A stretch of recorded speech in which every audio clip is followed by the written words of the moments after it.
കോഴിക്കോടങ്ങ് ഒറ്റയടിക്ക് തൂത്തുവാരുമെന്നൊക്കെയാണ് UDF, പ്രത്യേകിച്ച് കോൺഗ്രസ് നേതാക്കൾ ഇപ്പോൾ വലിയ വായിൽ വിളിച്ചു പറയുന്നത്. കേട്ടതൊന്നും കോഴിക്കോട് എന്ന് പറയുന്നത് ഇവർക്ക് തോന്നുമ്പോൾ വന്ന് ചൂലെടുത്ത് അടിച്ചുവാരി കൊണ്ടുപോകാൻ പാകത്തിൽ കിടക്കുന്ന ഇവരുടെ സ്വന്തം തറവാട്ട് വക മുറ്റമാണെന്നാണ്.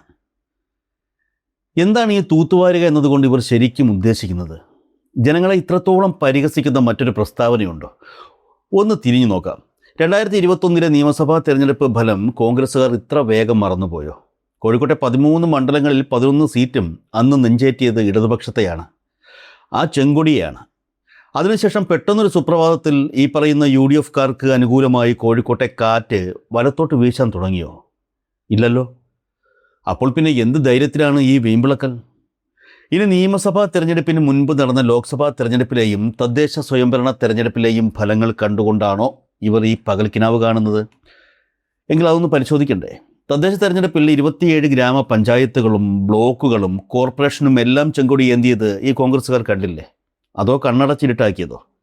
ഗ്രാമങ്ങളിലെയും നഗരങ്ങളിലെയും സാധാരണക്കാരായ ജനങ്ങൾ ഇടതുപക്ഷത്തിൻ്റെ വികസന തുടർച്ചയ്ക്ക് വോട്ട് ചെയ്തപ്പോൾ അവിടെ എവിടെയായിരുന്നു UDF? ഇനി ലോക്സഭയിലെ ചില താൽക്കാലിക വൈകാരിക തരംഗങ്ങൾ കണ്ട് നിയമസഭ ഒന്നോടുകൂടി അങ്ങ് പിടിക്കാമെന്ന് കരുതിയെങ്കിൽ അത് രാഷ്ട്രീയത്തെക്കുറിച്ചുള്ള ഇവരുടെ തികഞ്ഞ വകതിരിവില്ലായ്മയാണ് കാട്ടുന്നത്. പാർലമെൻറ്റിലേക്ക് പോകുന്ന രാഷ്ട്രീയമല്ല സ്വന്തം മണ്ണിൻ്റെയും വികസനത്തിൻ്റെയും രാഷ്ട്രീയം തീരുമാനിക്കുന്ന നിയമസഭയിലേക്ക് വരുമ്പോൾ എന്ന് കോഴിക്കോട്ടുകാർക്ക് കൃത്യമായ രാഷ്ട്രീയ ബോധ്യമുണ്ട്.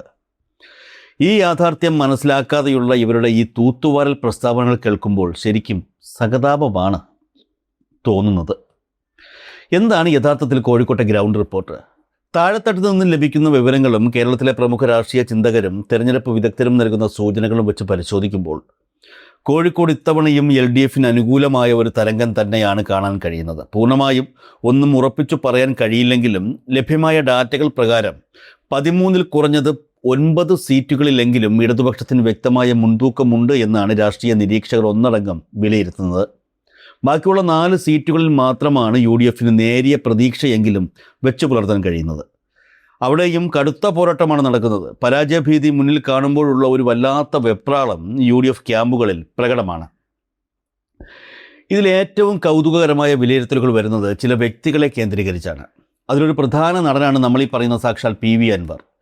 ബേപ്പൂരിലെ ഇടത് കോട്ടയിൽ വന്ന് എന്തോ വലിയ അത്ഭുതം സൃഷ്ടിക്കാമെന്ന് കരുതി വന്നതാണ് കക്ഷി. പക്ഷേ തിരഞ്ഞെടുപ്പ് വിദഗ്ധരുടെ അഭിപ്രായത്തിൽ ബേപ്പൂരിൽ അൻവർ വൻ പരാജയത്തിലേക്ക് കൂപ്പുകുത്താനുള്ള സാധ്യതയാണുള്ളത്. ബേപ്പൂരിലെ വോട്ടർമാരുടെ പൾസ് അറിയാവുന്നവർക്ക് കൃത്യമായി അറിയാം, കൂടെ നിന്നവരെയും സ്വന്തം പ്രസ്ഥാനത്തെയും ഒറ്റക്കൊടുത്ത് സ്വന്തമായി എന്ത് പാർട്ടിയാണെന്ന് പോലും നിശ്ചയമില്ലാത്ത ഒരു കടലാസു പ്രസ്ഥാനവും തട്ടിക്കൂട്ടി ഇറങ്ങിയ ഈ അവസരവാദിയെ അവിടെ എങ്ങനെ കൈകാര്യം ചെയ്യുമെന്ന്.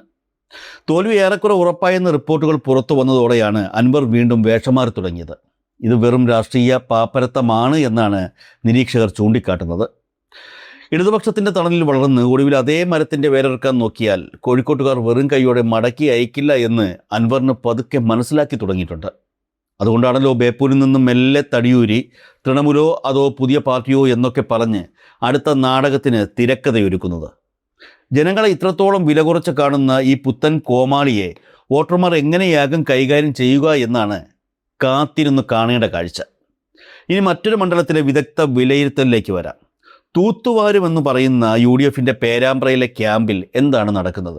അവിടെ ഇപ്പോഴൊരു പുതിയ മെഗാ സീരിയലിൻ്റെ ഷൂട്ടിംഗ് തകൃതിയായി നടക്കുകയാണ്. നായിക മറ്റാരുമല്ല, മുസ്ലിം ലീഗിൻ്റെ സ്വന്തം ഫാത്തിമ തഹ്ലിയ. വോട്ടെടുപ്പ് കഴിഞ്ഞതിന് ശേഷം ലഭിച്ച സർവേ റിപ്പോർട്ടുകളും ബൂത്ത് തലത്തിലുള്ള കണക്കുകളും തഹ്ലിയയ്ക്ക് ഒട്ടും അനുകൂലമല്ല എന്നാണ് രാഷ്ട്രീയ കേന്ദ്രങ്ങളിൽ നിന്നുള്ള വിവരം. ജനങ്ങൾ കൈവിട്ടുവെന്ന് ഏറെക്കുറെ ഉറപ്പായപ്പോൾ ആ പരാജയ ഭീതി മറച്ചുവെക്കാൻ എന്താണൊരു വഴി? അവിടെയാണ് മുൻകൂർ ജാമ്യമെടുക്കൽ എന്ന നിലയിൽ തഹ്ലിയ പുതിയ തിരക്കഥയുമായി വരുന്നത് എന്നാണ് ഇടതു കേന്ദ്രങ്ങൾ ആരോപിക്കുന്നത്. സ്ട്രോങ് റൂം തുറന്നു, മെറ്റീരിയൽ റൂം തുറന്നു, അട്ടിമറി നടന്നു എന്നൊക്കെയുള്ള വല്ലാത്തൊരു കരച്ചിൽ. എങ്ങനെയെങ്കിലും ജനങ്ങളെ തെറ്റിദ്ധരിപ്പിക്കണം, അതിനുവേണ്ടി വർഗീയതയുടെ വിഷം കലർത്തിയ പ്രസ്താവനകളും കൂടിയാകുമ്പോൾ സംഗതി ജോർ. പക്ഷേ തെരഞ്ഞെടുപ്പ് വിശകലന വിദഗ്ധർ പറയുന്നത് ഇതൊരു പരമ്പരാഗത തോൽവി നാടകമാണെന്നാണ്. പരാജയത്തിൻ്റെ ആഴം കൂടുമ്പോൾ സ്ട്രോങ് റൂമിന് മുന്നിൽ കിടന്നുരുളുന്ന ഈ പരിപാടിയിലൂടെ ജനാധിപത്യ പ്രക്രിയയെ തന്നെയാണ് ഇവർ അപഹസിക്കുന്നത്. പേരാമ്പ്രയിൽ UDFന് വലിയൊരു തിരിച്ചടി ലഭിക്കാനുള്ള എല്ലാ സാധ്യതയുമാണ് നിലവിലുള്ളത്. മറ്റു മണ്ഡലങ്ങളിലെ സാധ്യതകൾ കൂടി പരിശോധിക്കാം. വടകരയിൽ KK രമയുടെ അവസ്ഥ എന്താണ്? സഹതാപത്തിൻ്റെ പേരിൽ കഴിഞ്ഞ തവണ വിജയിച്ചെങ്കിലും ഇത്തവണത്തെ സാഹചര്യങ്ങൾ തികച്ചും വ്യത്യസ്തമാണെന്നാണ് സർവേ ഫലങ്ങൾ സൂചിപ്പിക്കുന്നത്. മണ്ഡലത്തിലെ വികസന മുരടിപ്പ്, പ്രത്യേകിച്ചും തീരദേശ മേഖലയിലെ മത്സ്യത്തൊഴിലാളികളുടെ പ്രശ്നങ്ങളിലെ ഇടപെടൽ ഇല്ലായ്മ എന്നിവ രമയ്ക്ക് വലിയ തിരിച്ചടിയാകുമെന്ന് രാഷ്ട്രീയ നിരീക്ഷകർ കണക്കുകൂട്ടുന്നു. RJDയുടെ MK ഭാസ്കരനിലൂടെ LDF നടത്തുന്ന ചിട്ടയായ പ്രവർത്തനങ്ങൾ അവിടെ ഫലം കാണാനാണ് സാധ്യത. അവിടെ ഇടതുപക്ഷത്തിനൊരു എഡ്ജ് ഉണ്ടെന്ന് തന്നെയാണ് ഭൂരിപക്ഷം വിലയിരുത്തലുകളും. ഈ കുറ്റ്യാടിയിലാകട്ടെ പാറയ്ക്കൽ അബ്ദുള്ളയും കുഞ്ഞഹമ്മദ് കുട്ടി മാസ്റ്ററും തമ്മിലുള്ള തീപാറുന്ന പോരാട്ടമാണ് നടക്കുന്നത്. എങ്കിലും മുൻകാലങ്ങളിലെ ഇടതുപക്ഷ ജനപ്രതിനിധികളുടെ ജനകീയത അവിടെ LDFനൊരു വലിയ പ്രതിരോധ കോട്ട തീർത്തിട്ടുണ്ട്. UDFനാകെ പ്രതീക്ഷയുള്ളത് നാദാപുരത്തും കൊയിലാണ്ടിയിലുമൊക്കെയാണ്. നാദാപുരത്ത് KM അഭിജിത്തും കൊയിലാണ്ടിയിൽ DCC അധ്യക്ഷൻ കൂടിയായ പ്രവീൺ കുമാറും അട്ടിമറികൾ നടത്തിയേക്കാമെന്ന് UDF ക്യാമ്പ് വിശ്വസിക്കുന്നു. അവിടെ ശക്തമായ മത്സരം നടക്കുന്നുണ്ടെന്നത് വാസ്തവം തന്നെയാണ്. പക്ഷേ അവിടുത്തെ ഇടത് വോട്ട് ബാങ്കുകൾ അത്ര വേഗം ചോർന്നു പോകുന്നവയല്ല എന്നാണ് തെരഞ്ഞെടുപ്പ് വിദഗ്ധർ അഭിപ്രായപ്പെടുന്നത്.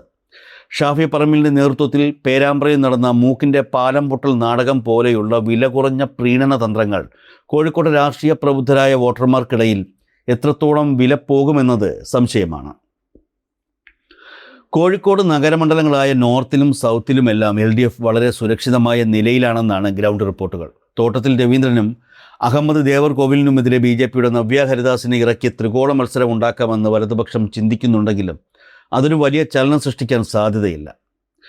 BJPക്ക് ലഭിച്ചേക്കാവുന്ന അധിക വോട്ടുകൾ LDFൻ്റെ വിജയത്തെ ബാധിക്കില്ലെന്നാണ് നിരീക്ഷകരുടെ കണക്കുകൂട്ടൽ. അതുപോലെ തന്നെ AK ശശീന്ദ്രൻ മത്സരിക്കുന്ന ഏലത്തൂരും ലിൻഡോ ജോസഫിൻ്റെ തിരുവമ്പാടിയും ബാലുശ്ശേരിയും കുന്നമംഗലവും എല്ലാം ഇടതുപക്ഷത്തിനൊപ്പം തന്നെ ഉറച്ചു നിൽക്കാനുള്ള സാധ്യതയാണ് എങ്ങും കാണുന്നത്. കൊടുവള്ളിയിൽ കാരാട്ട് റസാക്കിനെതിരെ PK ഫിറോസ് ശക്തമായ മത്സരം കാഴ്ചവെക്കുന്നുണ്ടെങ്കിലും അവിടെയും അന്തിമ വിജയം LDFനൊപ്പം നിൽക്കാനാണ് സാധ്യത. ചുരുക്കത്തിൽ രാഷ്ട്രീയ ചിന്തകരും വിദഗ്ധരും നൽകുന്ന സൂചനകൾ വെച്ച് നോക്കുമ്പോൾ വലതുപക്ഷത്തിൻ്റെ ഈ തൂത്തുവാരൽ അവകാശവാദം വെറുമൊരു വെപ്രാളത്തിൻ്റെ പ്രതിഫലനം മാത്രമാണ്. പ്രതിസന്ധി ഘട്ടങ്ങളിൽ ജനങ്ങളെ ചേർത്ത് പിടിച്ച ഭരണകൂടത്തിൻ്റെ വികസന നേട്ടങ്ങൾ വോട്ടർമാർക്കിടയിൽ സജീവ ചർച്ചയാണ്. അത് മറികടക്കാൻ UDFൻ്റെ പക്കൽ കൃത്യമായ വികസന അജണ്ടകളില്ല. പകരം സ്ട്രോങ് റൂം നാടകങ്ങളും വർഗീയ പ്രസ്താവനകളും ചിലരുടെ പാർട്ടി മാറ്റങ്ങളും മാത്രമായി അവരുടെ രാഷ്ട്രീയം ചുരുങ്ങിപ്പോയിരിക്കുന്നു. കോഴിക്കോടിൻ്റെ യഥാർത്ഥ രാഷ്ട്രീയ പൾസ് അതല്ല.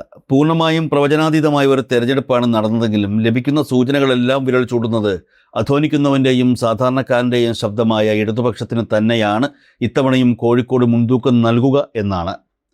വോട്ടെണ്ണൽ കഴിയുമ്പോൾ UDF ക്യാമ്പുകളിൽ ബാക്കിയാകുന്നത് ഫാത്തിമ തഹരിയെപ്പോലുള്ളവരുടെ പുതിയ ചില ന്യായീകരണങ്ങളും PV അൻവറെപ്പോലുള്ളവരുടെ പുതിയ പാർട്ടി പ്രഖ്യാപനങ്ങളും മാത്രമായിരിക്കുമോ? കാത്തിരുന്ന് കാണാം. കോഴിക്കോടിൻ്റെ മണ്ണ് വീണ്ടും ചുവക്കാനുള്ള എല്ലാ സാധ്യതകളും തുറന്നിട്ടുകൊണ്ട് ഇത്തവണയും പോരാട്ടം കടുക്കുക തന്നെയാണ്.